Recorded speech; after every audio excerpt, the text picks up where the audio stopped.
Buenas semanas, Roberto Simões, site Yoga Contemporâneo. Estamos aí no nosso segundo encontro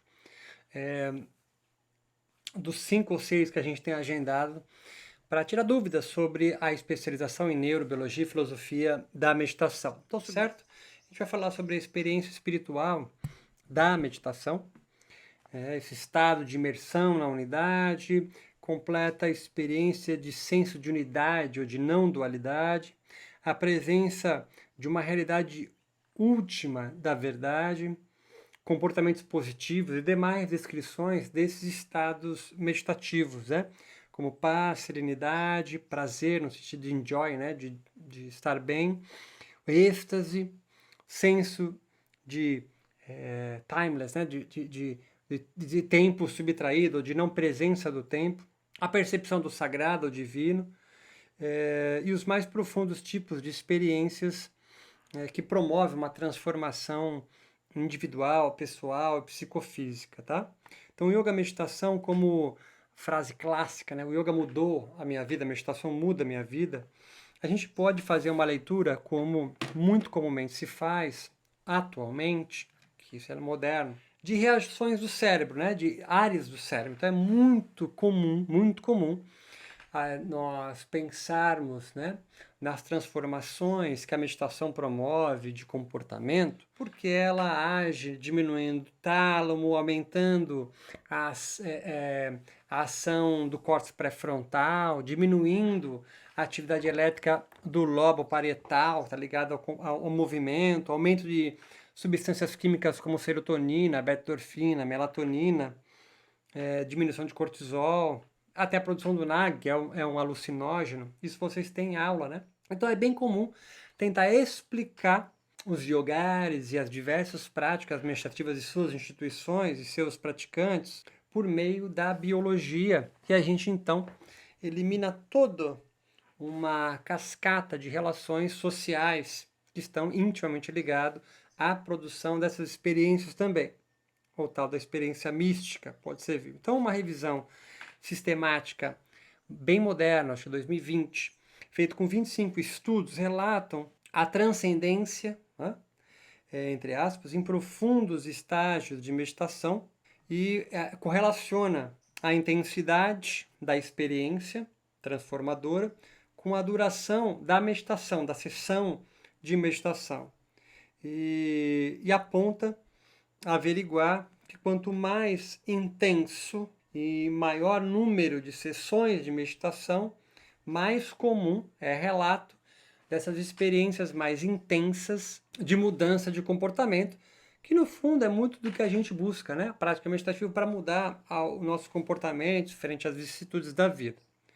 Contanto, a gente às vezes esquece, ou esses estudos, no entanto, parecem se esquecer ou não levar tanto em consideração o meio social em que estão inseridos estes praticantes. Por exemplo, quando afirmam que a meditação experienciada, né, produz maiores efeitos em meditadores experientes do que não meditadores ou meditadores inexperientes, se esquecem de que os meditadores mais experientes não são somente aqueles que têm mais vivência sentadinho num zafu meditando. Mas eles são mais experientes porque eles convivem mais tempo com uma comunidade meditativa. Então, você comparar um monge budista que vive no seu mosteiro, é iniciado, não sei o quê, com um meditador, professor de yoga, por exemplo, as diferenças são gritantes, mas não porque isso aqui tem mais tempo de horas meditativas do que esse, porque isso faz você pensar de forma meritocrática, neoliberal, então que é só eu ter o mesmo número de horas que esse meditador, que eu vou ter o mesmo tipo de comportamento ou alguma coisa que você idealiza.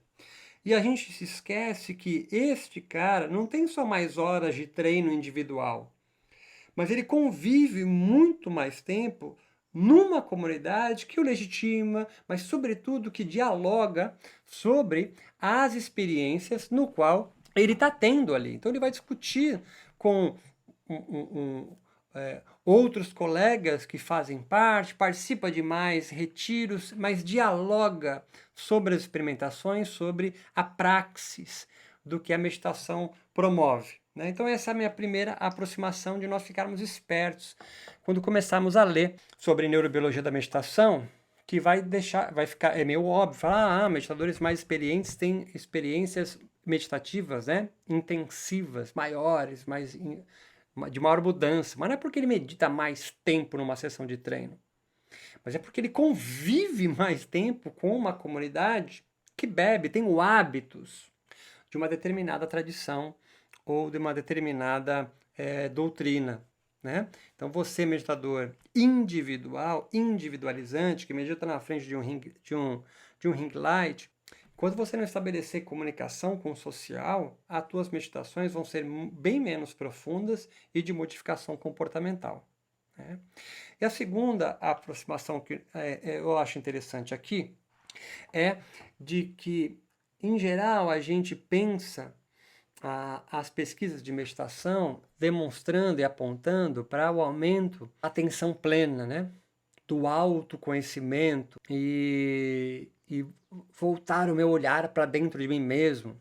Você percebe o quanto, se você parar para pensar 30 segundos, o quanto esses tipos de comparação são altamente individualizantes, individualizados e que te despluga do próprio conceito basilar de qualquer prática meditativa, yógica, para mim aqui é sinônimo, que é de ligar, religar. Eu sei que é meio clichê, mas é necessário trazer união, atar, né? O yoga tenta religar, unir você, não com o mundo fora daqui. Todo yogi indiano, sadhu renunciante, ele vai trabalhar, isso é Weber e Luiz Dumont falando, de forma intramundana. Ele não está buscando o extramundano, né? Então, quando um sadhu indiano, renunciante, um yogi de uma tradição sampradaya X ou Y, larga a sua família, larga o seu nome de batismo, larga a sua cidade, larga os seus laços de casta e se converte a uma tradição sampradaya, uma tradição qualquer, Vedanta, do Agores, dos Natas, não sei o que seja,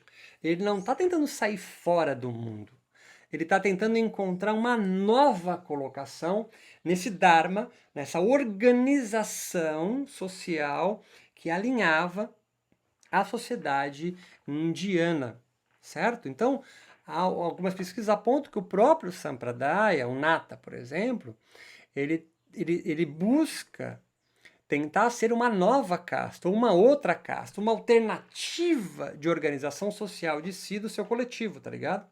Então, olha que interessante, você aqui pensa em praticar meditação para sair do mundo. Assim, em geral, traduz um nome que no yoga chama samsara, né? O ciclo de reencarnação, como se fosse sair da sociedade. Os indianos, os yogis, os meditadores, então, iniciais, originários, vamos pensar assim, eles não tentam sair fora do mundo, mas eles tentam entrar no mundo por um novo tipo de organização. Os budistas, por exemplo, esse Sampradaya, né, que tem vários budistas, é uma experiência mais radical. Ele não tenta ser nenhuma nova casta, como os Sampradayas. O Sampradaya é uma organização religiosa, tipo um movimento religioso, tá? Para sair fora do mundo. Então é um pensamento absolutamente egoísta. Mas encontrar, produzir, inventar uma nova realidade no qual as castas e a própria estruturação dos Vedas, que organiza a sociedade em castas na Índia, não faça mais sentido. Os jainistas são até anteriores aos budistas, tá? E você, yogi moderno, em Nova York, São Paulo, Rio de Janeiro, ou Belo Horizonte, pratica o yoga como se quiser sair da sociedade. Primeiro, isso é impossível. Você não vai sair da sociedade. Os próprios indianos entenderam isso, os yogis do século XII, né? Eu vou sair da sociedade e vou viver dentro de uma comunidade na floresta ou como renunciante. Entende? Não tem como sair fora da sociedade. Você constrói uma nova organização, mas está inserido na sociedade. Se a população banca um mosteiro budista, banca um mosteiro jainista, banca no sentido de dar comida, abrigo, água, constrói templos para um renunciante sadhu, para a gente ficar na Índia, é porque a sociedade os apoia. Eles não estão saindo fora. Sair fora significa desconectar com eles. Então isso é muito importante, porque a meditação, então, isso que eu quero amarrar. Ela vai produzir uma atenção social, não uma atenção individual. Ela quer produzir não o autoconhecimento, mas produzir o nosso conhecimento. Isso é muito importante para você, a partir de agora, começar a entender que as respostas neurobiológicas, de hormônios, neurotransmissores, áreas do cérebro, são interessantíssimas, mas elas estão necessariamente atreladas à tessitura social e não fora dela. Ela não quer destruir a textura social, ela pode querer esgarçar para produzir uma fresta e inventar uma nova forma de vida dentro da sociedade, para que outros possam também viver de uma maneira alternativa, por exemplo. Tá? Dito isso, tem se dado muita ênfase à diminuição do estresse, regulação das emoções, dos pensamentos com a meditação, mas nós temos esquecido desse nosso conhecimento, esse saber advém da atenção social. Tem até um nome em inglês, né? Social awareness. Atenção social, tá ligado no social e não tá ligado em mim, porque se você, vamos supor que você, idealmente, essa coisa delirante, se liberte, né? Tá liberto em vida do sofrimento humano. Mas você está inserido na sociedade. Então não adianta você se libertar e continuar vivendo numa sociedade doentia. Então você quer a transformação social, não é cada um no seu corre. Isso é exatamente o que hoje nós fazemos com a prática meditativa. Tentamos ajudar pessoas que estão sofrendo com práticas meditativas, ou você mesmo meditando para e você melhora, há melhoras. Mas você volta para a sociedade doentia. Então, a prática meditativa, ela tem sempre e sempre terá um cunho social. Então, as técnicas de neuroimagem mostram a prática avançada do yoga, por exemplo, aumentando a tolerância à dor comparada ao grupo controle. Estou avançando, hein? Então, há pesquisas meditativas que apontam que a prática meditativa aumenta a tolerância à dor. Né, o que ela tolera. Então, uma pesquisa antiquíssima. Década de 50, 60, com monges experientes meditando, me vem um cara sem ele saber e dá um tiro, né, de estopim, né, para fazer o barulho forte na orelha do cara, vendo as ondas eletroencefalográficas. Em meditadores experientes, as ondas se alteram muito pouco depois de um estampido forte. Pá! Porque ele parece ter um contato tão voltado para dentro de si que esses estímulos externos não o afetam. Isso é fantástico, interessantíssimo, né? Coloco a mão dele em meditação profunda numa vasilha com água a 5 graus Celsius, super gelada, né? E as ondas eletroencefalográficas também se alteram pouco. Olha, menos produção de pensamento, ele tem um controle, uma resiliência. Mas entenda que isso, hoje, tem produzido os yogis insensíveis à própria dor e, mais sobretudo, ao mundo que o aflige. Percebe a contradição disso, não? Então, quando os yogis antigos, Patanjali vai chamar isso de pratyahara, significa, ou traduzido assim literalmente, a abstenção dos estímulos externos. Pratyahara é um dos estágios da meditação. Você vai ter isso no módulo de História do Yoga, História da Meditação. Fantástico, né? Você aumenta a sua tolerância ao mundo externo, à dor, não sei o quê. Mas isso não é o fim em si mesmo. Eu posso produzir uma certa resiliência às dores que me afetam, ao mundo que me circula, bem que eu estou rodando a mesma coisa, né? Só que eu intensificar nisso em mim, eu vou produzir o que muitos yogis e meditadores hoje são, uma espécie de Spocks da meditação, né? Alguém alheio, né? Alguém que parece estar fora do mundo e não consegue desenvolver um mínimo tipo de compaixão ou de empatia com o próximo e fica nessa busca doentia, individual, individualizante, nessa gestão do auto-sofrimento, tudo alto, e esquece do mundo afora. Então, o que isso pode dizer? Que desde os anos 60 nós já sabemos que yogis conseguem diminuir os estímulos externos agindo sobre ele. Eles se tornam, então, menos reativos. Olha que interessante, menos reativos. Eles se tornam, então, menos reacionários. Isso é justamente o oposto do que comumente a gente enxerga hoje.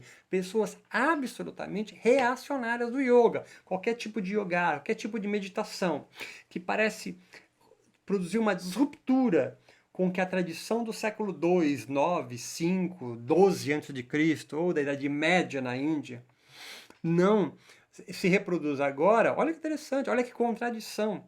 Ele se torna reativo, e o próprio princípio da meditação é diminuir a sua reação, tomar um distanciamento para conseguir olhar o mundo à sua volta, e aí você retorna para ele. Um dia você sai, mas é só uma metáfora, uma analogia, mas agora munido de uma sacação diferente do mundo que o circula. Vou repetir. Então, as pesquisas demonstram de forma clara, desde os anos 60, que praticantes de meditação conseguem abstrair-se voluntariamente de estímulos externos, de dor, do estresse, de água fria, água quente, né? Barulhos. Fantástico, fantástico. Mas isso é um movimento momentâneo para que a pessoa possa depois retornar ao furacão onde ele está, mas agora munido de uma atenção dele com o mundo e não fora dele.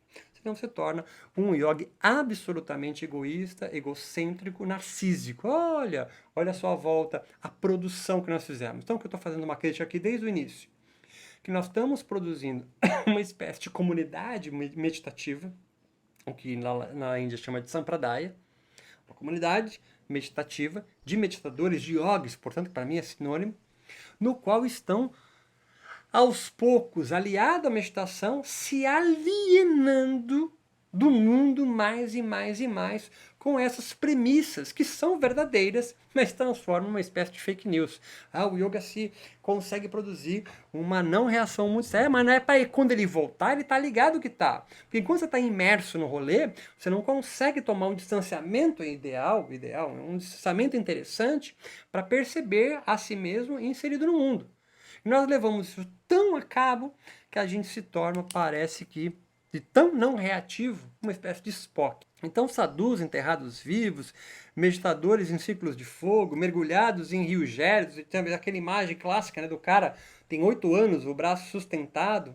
É uma resiliência, mas não é para se alienar do mundo, é para se desalienar do mundo social em que está inserido. Qual é a grande busca dos meditadores indianos pré-capitalistas, antes da invasão britânica?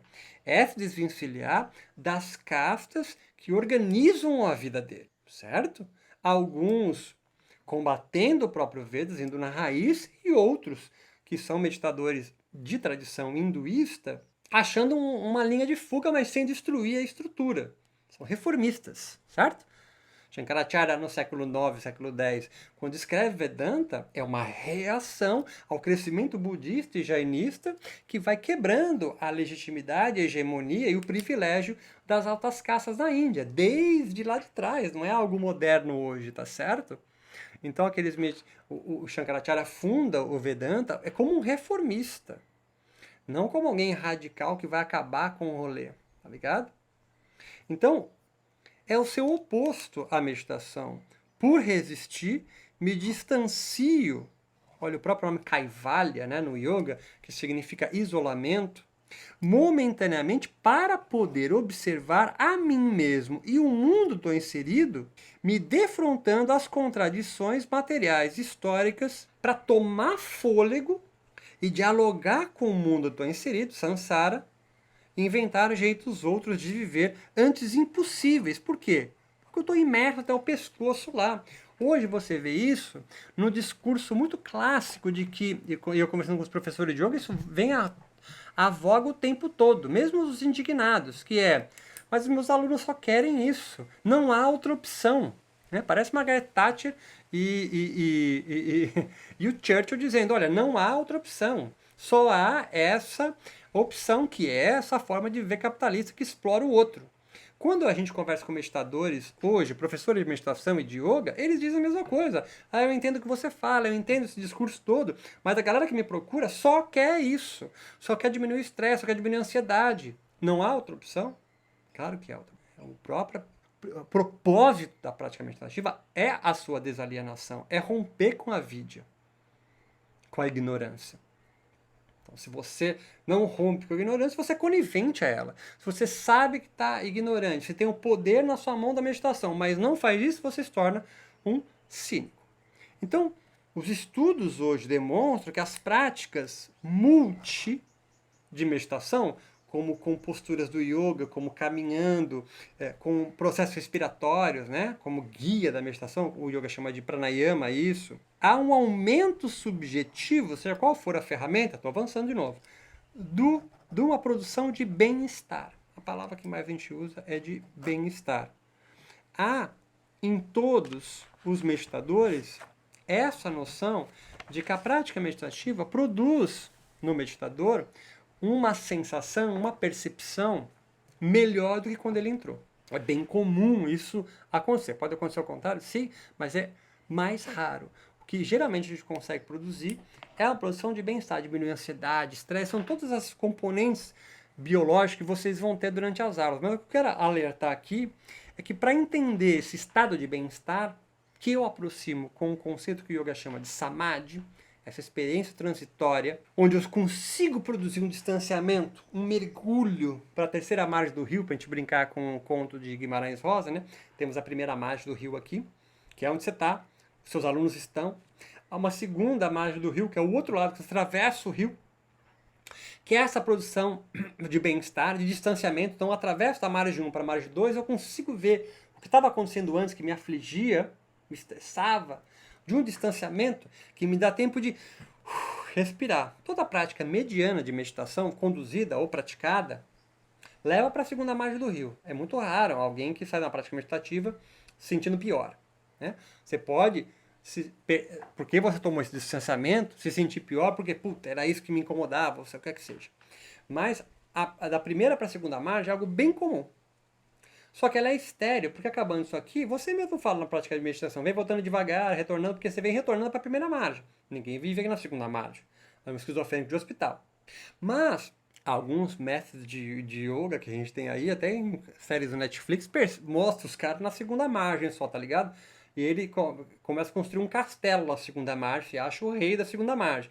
Mas há uma terceira margem, que é o fundo do rio. Que para você adentrar em práticas mais profundas da meditação, você não adianta só atravessar para a segunda margem, mas é necessário da segunda margem mergulhar para a terceira margem do rio, que é o fundo do rio, um fundo de águas caudalosas, escuras, geladas, porque sempre o fundo do rio é mais gelado do que a superfície, você não sabe o que vai encontrar, é um mergulho no escuro mesmo, essa terceira margem do rio, que é a dissolução do eu, os nomes que você queira dar para isso, epifanias, né? Ou experiências, e eu não estou sendo jocoso nisso, né? Experiências transcendentes, sei lá, são vários nomes, né? Porque ele é sem nome, ele é indiferenciado, não dá para você nomear a experimentação na terceira margem do rio. A gramática ela vai ser própria de quem retorna para a segunda margem, da terceira e depois volta para a primeira. Nós estamos em busca dessa terceira margem do rio. O que, para entender, é preciso antes compreender etapas, o esforço, né? A prática propriamente dita.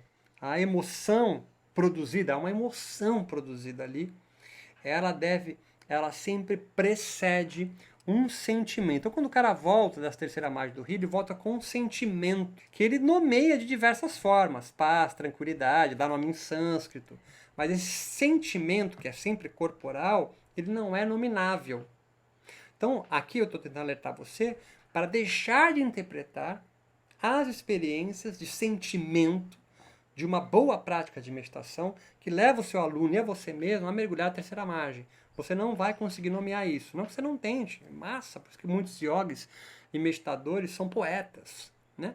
Porque eles vão trabalhar com gramáticas diferentes para tentar descrever isso. Mas o mais importante, tudo que você tentar, Wittgenstein vai dizer, não há problema da filosofia, há problema sempre de linguagem, né? Essa esfera pública advém dessa porção privada de você mesmo. Ou seja, esse mergulho para a terceira margem é sempre privado, é único, especial.